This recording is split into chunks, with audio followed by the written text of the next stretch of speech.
All right, the Atlanta Falcons waste no time in making changes after they were really beat badly by the Seahawks. If you're new to the channel, we're Detroit Lions fans, but we have this channel talking about teams that just don't get the love nationally, kind of get overlooked nationally. You know, it's just so tiring seeing Cowboys content or Giants. It's like we're Lions fans, so we know all about it. So here's what I love. We think about general managers and what they do at the draft, free agency, but there's in-season moves that are so important. So the Falcons, after the defense, like just couldn't get a pass rush, wasn't really consistent against the game or against the Seahawks. They make some changes to the practice squad. I think this is great because there wasn't like major injuries that came out of it. It was more like let's just make some changes. I love that. So here's what we got. The Atlanta Falcons signed linebacker Rashaan Evans and Tyrone Wheatley Jr. to the practice squad. And they released an offensive lineman and a linebacker, corresponding moves. Evans is a former first-round pick and played for the Falcons in 2022. And I think it's a good move. I think it's a good move because you've got a guy with some experience, not only just in the NFL, but with the Falcons as well. So he's 28 years old. He's had 159 tackles, 2 sacks, forced fumble. He started games. Like, that's good to have on your practice squad. Then you can pull him up if you need to. Tyrone Wheatley Jr., who is the son of Tyrone Wheatley Sr., star of Michigan. Go Blue. Up here in Michigan. So I had to say that. He is an offensive lineman that's like, look, he went undrafted. We're just trying to change things up. And I think that's really important. And I'm totally good with that because when you lose like this and you're going in season and it's a long season, you start to think, okay, let's make some changes. Let's do things that we should have done or do things that let's not wait and make things happen. Let's just do it. So it's practice squad. It's not that big of a deal, but it's something to take note of for sure. I think I just love how they did that Monday and didn't even screw around. A couple things from this game I think you got to be excited about if you're an Atlanta Falcons fan is Michael Penix. You got to see him a little bit. Whatever, you're down 20, it's fourth quarter. Who cares? But at the same time, you know what? Gets in there. Some rookies get in there. Get to see him complete some passes or odd pass, I think. But fine. He's in there. It looks good. He looks good. It's basically like he just looks good in the uniform. He's like, yeah, that's going to be our guy.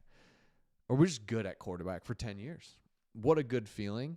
And again, just seeing him out there is really good.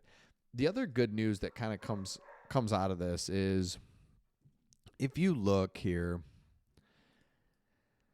this Atlanta Falcons schedule it's manageable. That would be the word.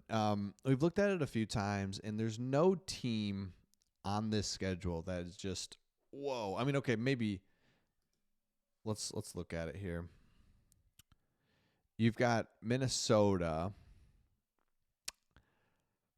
but boy, you got Carolina. Okay. You've got Washington and Minnesota.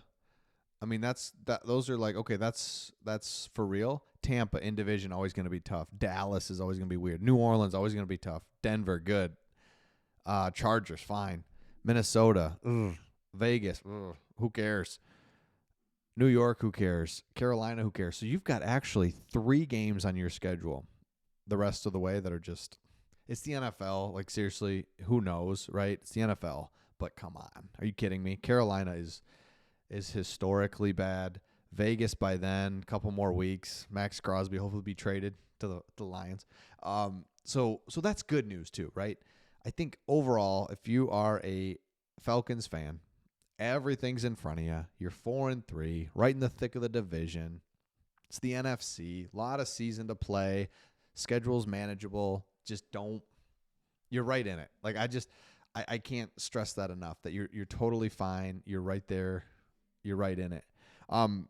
Something else that came from this game was I guess I'm always fascinated at how quickly games can go north or south or east and west. Like it can just go off the rails. The Falcons, penalties, turnovers, just kind of disrupt the offense. Next thing you know, defense can't get a stop. You're down. Just like that. Then the game kind of gets out of hand. You're down 20. It's fourth quarter, and it's like, oh my gosh, what the heck, right? It just can happen so suddenly. So I think this was a weird game. We're just kind of out of it from the beginning. Field goal kickers missing. So the positive is, man, kicker makes a couple. We don't have penalties. We don't have turnovers. We're right in this game. We're fine. Now, the problem is it's an NFC opponent. Could be a seeding thing. Could be difficult in that sense. But for the most part, you just move on. I don't know. It's a West Coast team. You go out west. Those things happen. Seattle, it's fine.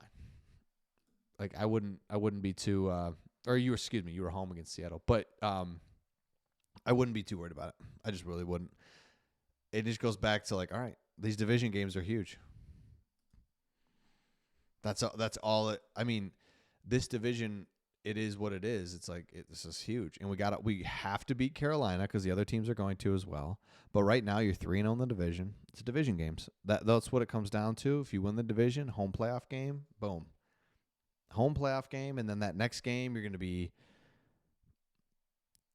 I don't know, at Detroit or what it was like. And it's just like that's to play for the NFC Championship game, and so you're right there. It's all good. So let me know your thoughts in the comments. If you're new to the channel, make sure you subscribe. Let me know your thoughts on this game. I guess I'm just saying you could be the Panthers. I mean, seriously. So I know it sucks to lose, but it's like we're in it, and we've got there's such a difference between the Panthers loss this week too, right? They're terrible, and they're done. Season's over. Future looks bleak. Falcons, like, we're fine. We're right in the thick of this thing. We've got a quarterback present, and we got a quarterback in the future, unlike the Jets. We got a division that we can win. It's all manageable, but you just don't want to be the Patriots, the Panthers.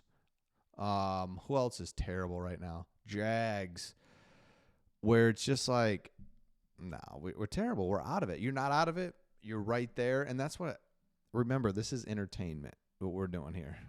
And so it's like, I want to be entertained for as long as I can into the winter. And yeah, it's going to be just fine. Falcons are in it. They're not going anywhere. And the games are going to get bigger, more important, and as long as you keep your general core healthy, because everybody's injured out there. Geez, Tampa Bay just lost their wide receiver. Everybody's injured out there. Stay generally healthy. That's the good news from this game too. Generally healthy. Everything's in front of you. Division's still there, so it's all good. So let me know your thoughts in the comments. If you haven't subscribed already, been watching a few of our videos, make sure you subscribe. If you haven't watched any videos before, watch a few more, then decide, but definitely hit that subscribe button, and we'll see all of you on the next one.